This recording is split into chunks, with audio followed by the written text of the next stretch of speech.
नमस्कार दोस्तों, स्वागत है आपका आज के मुख्य समाचार में, जिसमें सबसे पहली और बड़ी खबर में आपको बताएंगे कि पाकिस्तान में सरकार गिरनी तय। इमरान खान के सामने आ सकती है नई चुनौती। नवाज शरीफ की वापसी की अटकलों ने बढ़ा दिया है पाकिस्तान में सियासी पारा। दूसरी बड़ी खबर में आपको बताएंगे कि कोई भी देश हमें आंख दिखाने की हिम्मत ना करे, इसीलिए बना रहे हैं ब्रह्मोस। राजनाथ सिंह का बड़ा बयान। तीसरी बड़ी खबर में आपको बताएंगे कि मोदी सरकार ने लिया बड़ा फैसला, 5 साल तक पछताएगा चीन। चौथी बड़ी खबर में जिक्र होगा कि ईरान में 16 मिसाइलें दागकर इसराइल को दी चेतावनी। कहा यहूदी शासन ने जो खतरे पैदा किए हैं ये उसकी प्रतिक्रिया है। और इसी के साथ जिक्र होगा कोरोना का। ओमिक्रॉन के दहशत के बीच दिल्ली में नाइट कर्फ्यू लागू, केजरीवाल सरकार ने किया बड़ा ऐलान। दोस्तों, इसी के साथ आपको अगली बड़ी खबर में बताएंगे कि पीएम मोदी करोड़ों किसानों को देंगे खुशखबरी और खाते में आएंगे 4,000 रुपए। जल्द कराइए काम वरना अटक जाएगी केस। हर एक खबर की गहराई में आपको ले जाएंगे दोस्तों, लेकिन उससे पहले अगर आपको भी देश की सेना और पीएम मोदी पर पूरा भरोसा है तो वीडियो लाइक करना मत भूलिएगा और लाल बटन को दबा के चैनल को फ्री में सब्सक्राइब करके घंटी बजाकर कमेंट में लिखिए जय हिंद। सबसे पहली और बड़ी खबर की तरफ।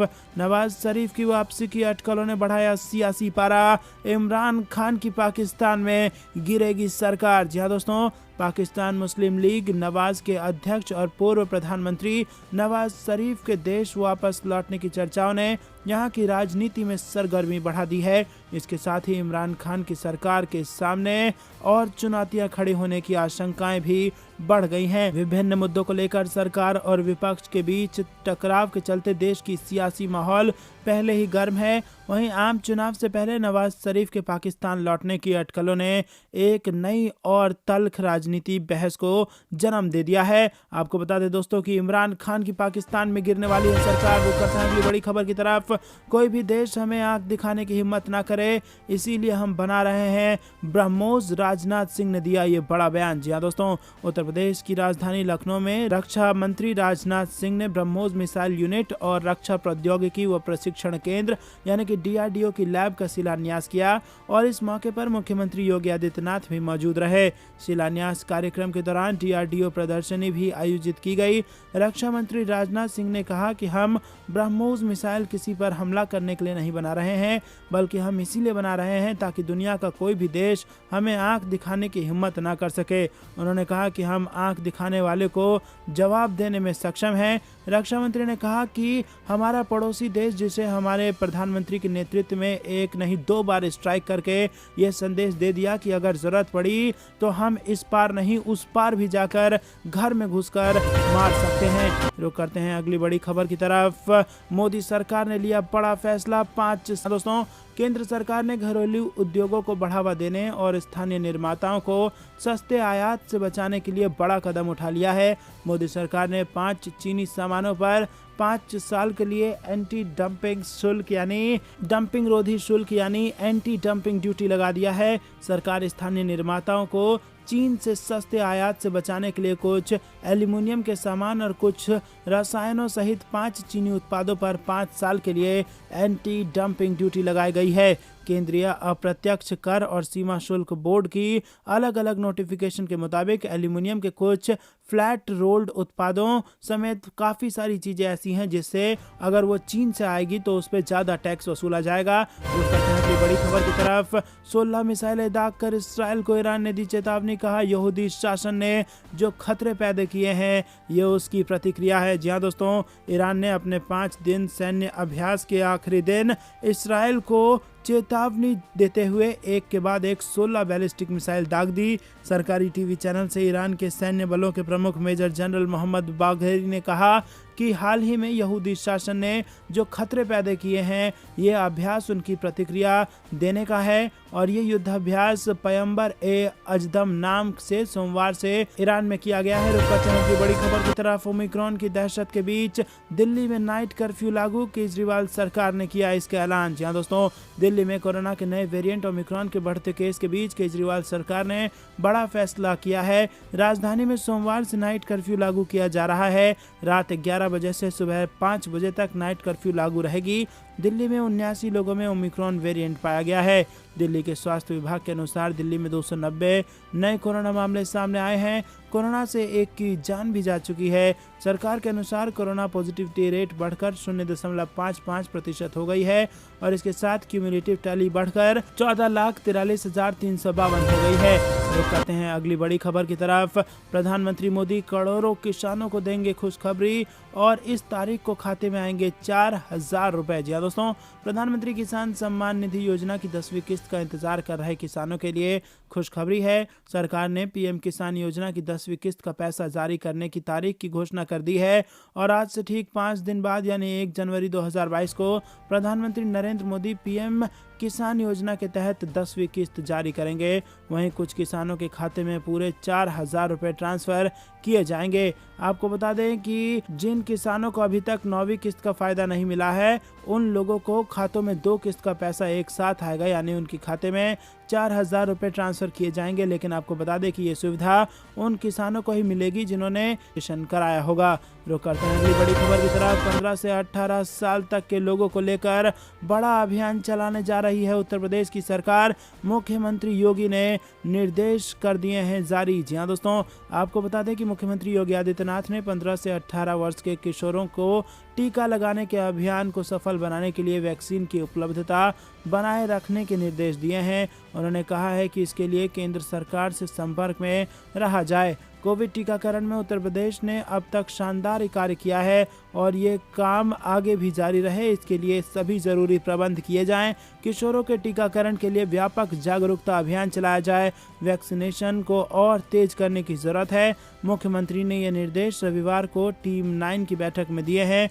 उन्होंने कहा, प्रधानमंत्री के निर्देशानुसार आगामी 3 जनवरी से 15 से 18 वर्ष के किशोर बच्चों को कोविड टीकाकरण का सुरक्षा कवर प्रदान करने का महत्वपूर्ण कार्यक्रम प्रारंभ होना है। इसी प्रकार 10 जनवरी 2022 से सभी कोरोना वॉरियर्स, हेल्थ केयर व फ्रंटलाइन वर्कर्स तथा 60 वर्ष से ऊपर की आयु के कोमॉर्बिडिटी वाले नागरिकों को उनके डॉक्टरों की सलाह पर कोविड वैक्सीन की प्री वैक्सीनेशन डोज दी जाएगी। तो बड़ी खबर की तरफ। उत्तर प्रदेश में विपक्षी दलों के प्रचार वाहन तथा समर्थक भी कर रहे मोदी योगी के जय जयकार। जी हाँ दोस्तों, आपको बता दें कि उत्तर प्रदेश में 2022 में होने वाले विधानसभा चुनाव की तारीख भले ही अभी तय नहीं है, लेकिन सत्ता पर काबिज भारतीय जनता पार्टी के साथ ही विपक्षी दलों के नेता तथा समर्थक बेहद उत्साहित हैं। उत्साह इस कदर बढ़ गया है कि विपक्षी दलों के प्रचार वाहन के साथ ही समर्थक कई जगह पर तो योगी मोदी के पक्ष में नारा लगाते जा रहे हैं और उनकी जय जयकार भी कर रहे हैं। प्रदेश में ताजा मामला औरैया तथा झांसी जिले का है। औरैया में तो समाजवादी पार्टी के प्रचार वाहन में गाना बज रहा है, आएंगे योगी। तो झांसी में बालिकाओं के लिए आयोजित कांग्रेस की मैराथन दौड़ में परेशान लड़कियों ने मोदी और योगी की जय जयकार के नारे लगाए। तो करते हैं अगली बड़ी खबर की तरफ। तालिबान सरकार ने भंग किए 2 चुनाव आयोग, कहा कुछ मंत्रालय और संस्थान हैं गैर जरूरी। जी हाँ दोस्तों, अफगानिस्तान में तालिबान की वापसी के बाद से ही वहां की सरकार तालिबान द्वारा ही चलाई जा रही है। तालिबान सरकार के एक अधिकारी ने रविवार को जानकारी दी है कि तालिबान ने अफगानिस्तान के 2 चुनाव आयोग को भंग कर दिया है। दोस्तों, रुक करते हैं अगली बड़ी खबर की तरफ। 2 हफ्ते और कोरोना के मामले बढ़ते रहे तो शुरू हो सकती है कोरोना वायरस की तीसरी लहर। जी हाँ दोस्तों, मुंबई में इस महीने औसत दैनिक मामलों में वृद्धि ने एक सवाल खड़ा कर दिया है। क्या तीसरी लहर की शुरुआत हो चुकी है?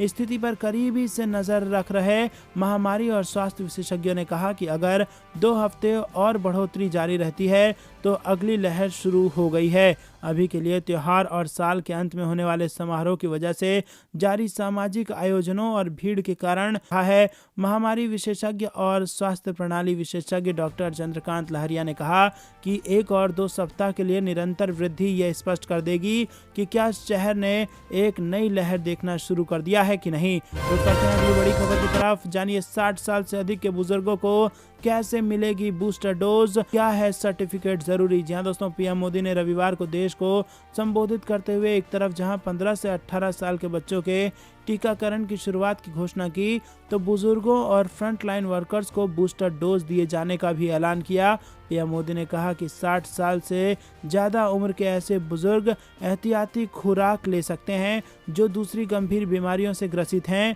और कोविन संचालन के प्रमुख और नेशनल हेल्थ अथॉरिटी के सीईओ डॉक्टर RS शर्मा ने बताया कि बुजुर्गों को इस डोज के लिए मेडिकल सर्टिफिकेट की आवश्यकता होगी। अगली बड़ी खबर, कनाडा के पीएम ने कहा पश्चिमी देशों को चीन के खिलाफ एकजुट होने की जरूरत। जी हाँ दोस्तों, कनाडा के प्रधानमंत्री जस्टिन ट्रूडो ने कहा है कि पश्चिम के देशों को चीन के खिलाफ एकजुट होना है। ट्रूडो ने कहा कि चीन पश्चिमी देशों में अपने आर्थिक हितों को साधने के लिए जोड़ तोड़ करता है और उसे रोकने के लिए एकजुट होना जरूरी है। ग्लोबल चैनल को दिए इंटरव्यू में कनाडा के पीएम ने कहा कि चीन आर्थिक मौकों को हासिल करने के लिए कुछ भी कर सकता है। ट्रूडो ने कहा कि हम मुकाबला कर रहे हैं और चीन समय समय पर बहुत चालाकी से मुक्त बाजार में सबके साथ अपना खेल खेल रहा है। हमें इस मामले में और बेहतर करने की जरूरत है। तो दोस्तों आपको बता दें कि चीन के खिलाफ पश्चिमी देशों का मोर्चा हो रहा है तैयार। रुक करते हैं अगली बड़ी खबर की तरफ। क्या मार्च तक गिर जाएगी पाकिस्तान में इमरान खान की सरकार? पाकिस्तानी सेना के रुख में बदलाव की अटकलें तेज। जी हाँ दोस्तों, नया पाकिस्तान बनाने का वादा करके सत्ता में आए इमरान खान ने अब एक नया नारा दिया है, मेरा पाकिस्तान मेरा घर। इमरान का ये घर अब सियासी तूफान में घिरने जा रहा है। पाकिस्तानी मीडिया में आई खबरों के मुताबिक सेना की मदद से सत्ता में आए इमरान खान और army chief general Qamar Javed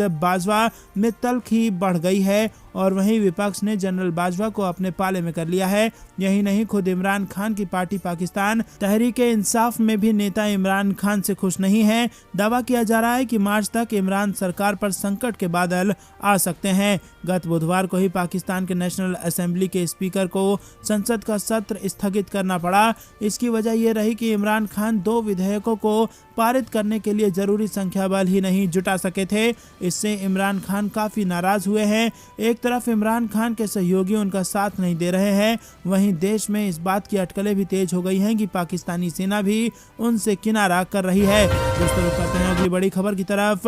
चीन के लड़ाकू विमानों ने फिर लांघी सीमा जोन में भेजे एंटी सबमरीन एयरक्राफ्ट। जी हाँ दोस्तों, चीन ने शनिवार को क्रिसमस के दिन ताइवान के एयर डिफेंस आइडेंटिफिकेशन जोन में पनडुब्बी रोधी विमान भेजे हैं। ताइवान न्यूज ने देश के राष्ट्रीय रक्षा मंत्रालय का हवाला देते हुए बताया कि चीन ने ताइवान के जोन में अपना पनडुब्बी रोधी युद्ध विमान भेज दिया है। और ताइवान न्यूज की रिपोर्ट के मुताबिक इस साल अक्टूबर की शुरुआत में चीन की तरफ से सबसे ज्यादा घुसपैठ हुई है, जिसमें 4 अक्टूबर को भेजे गए रिकॉर्ड 56 विमान शामिल हैं। बीजिंग ताइवान पर पूर्ण संप्रभुता का दावा करता है, जबकि देश की करीब 2.5 करोड़ आबादी चीन की मुख्य सीमा से काफी अलग रहती है। दोनों पक्ष 7 दशकों से अधिक समय से अलग अलग शासित हैं, लेकिन अब लगातार ताइवान पर घुसपैठ की कोशिश कर रहा है चीन, तो ताइवान ने भी दे दिया है मुंह तोड़ जवाब। दरअसल दोस्तों, इसमें ताइवान के सपोर्ट में जापान और अमेरिका आ गए हैं और अमेरिका और जापान ने इसको लेकर जो जरूरी युद्धाभ्यास है वो भी करके रखा हुआ है कि अगर स्थिति आई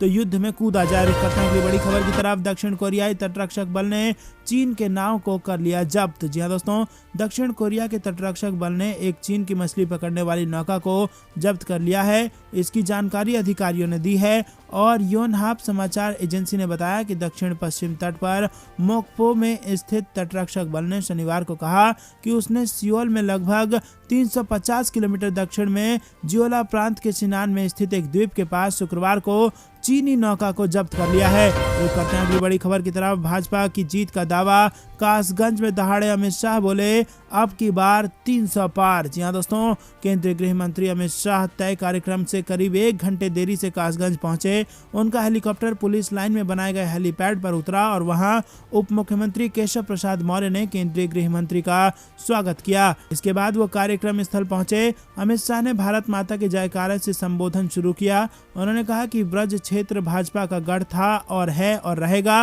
विधानसभा चुनाव में जीत का दावा करते हुए नारा दिया गया कि इस बार भाजपा 300 पार। अमित शाह ने पूर्व मुख्यमंत्री कल्याण सिंह को याद करते हुए कहा कि बाबूजी ने पहली बार उत्तर प्रदेश में सुशासन की बात कही थी, पहली बार उत्तर प्रदेश में पिछड़ों की बात की थी, पहली बार पिछड़ा समाज को अधिकार देने का काम महान कल्याण सिंह ने किया था। यही कल्याण सिंह जी थे और जब समय आया राम जन्मभूमि पर मंदिर बने या कुर्सी जाए, तब उन्होंने 2 मिनट में कुर्सी को ठुकराकर प्रभु श्री राम के मंदिर का रास्ता साफ कर दिया था। तो करते हैं अगली बड़ी खबर की तरफ, लेकिन उससे पहले दोस्तों, क्या आपको भी ऐसा लगता है कि यूपी में प्रचंड बहुमत से आएगी भाजपा की सरकार? कमेंट में जरूर बताइए और वीडियो लाइक करके समर्थन दर्ज कराइए। आपको बता दें कि पाकिस्तान ने अमृतसर बॉर्डर पर ड्रोन से फिर गिराई हथियारों की बड़ी खेप, तस्करों ने लगाई ठिकाने। जी हां दोस्तों, नापाक पड़ोसी पाकिस्तान अपनी हरकतों से बाज नहीं आ रहा है। पंजाब में लगातार हो रहे और बम धमाकों के बाद शक की सुई पाकिस्तान की ओर घूम रही है। इधर शनिवार की रात पाकिस्तान से ड्रोन के मार्फत पंजाब का माहौल खराब करने के लिए हथियार की खेप गिराई गई है।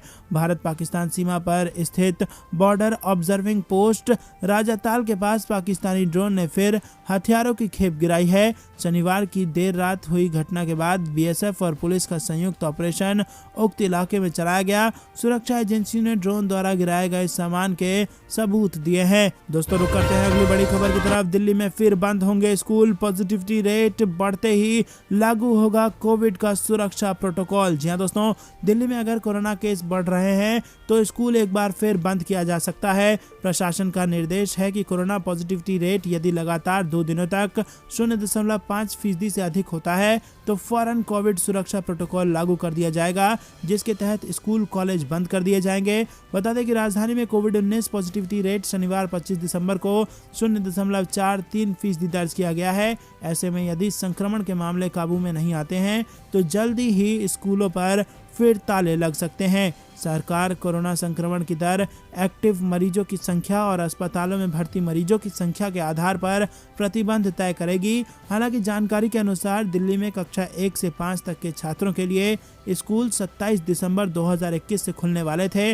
ऐसे में ये संशय अभी बाकी है कि जूनियर क्लासेज कल से शुरू हो पाएंगी या अभी और इंतजार करना होगा। अगली बड़ी खबर की तरफ, अमित शाह ने साधा केजरीवाल पर निशाना, बोले विज्ञापनों पर कम पैसा खर्च करें और 13,000 करोड़ का बकाया दें। जी हां दोस्तों, आपको बता दें कि केंद्रीय गृह मंत्री और सहकारिता मंत्री अमित शाह ने दिल्ली सरकार को लेकर बड़ा बयान दिया है। उन्होंने दिल्ली के मुख्यमंत्री को सुझाव दिया कि वो विज्ञापनों पर कम खर्च करें और दिल्ली की नगर निगमों को बकाया फंड जारी करें ताकि जनहित से जुड़े अधूरे विकास कार्य पूरे हो सकें। दिल्ली के पंजाबी बाग में भारत दर्शन पार्क का उद्घाटन करने पहुंचे गृह मंत्री ने मुख्यमंत्री अरविंद केजरीवाल पर तंज कसा।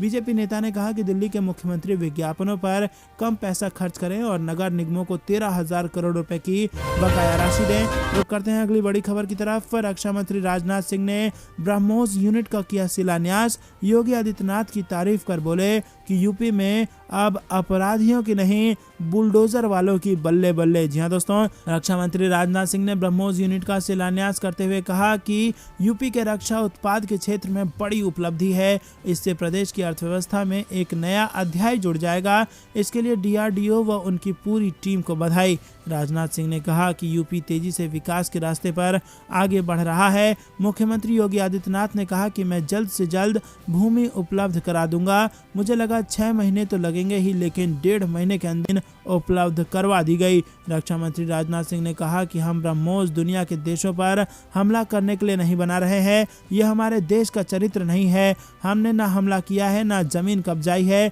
ब्रह्मोस इसीलिए बनाना चाहते हैं जिससे कि हमारे पास ऐसी ताकत हो कि दुनिया का कोई भी देश आंख दिखाने की जरूरत ना करे। इस प्रकार के डेटरेंट होने की जरूरत है। दोस्तों, अगली बड़ी खबर की तरफ।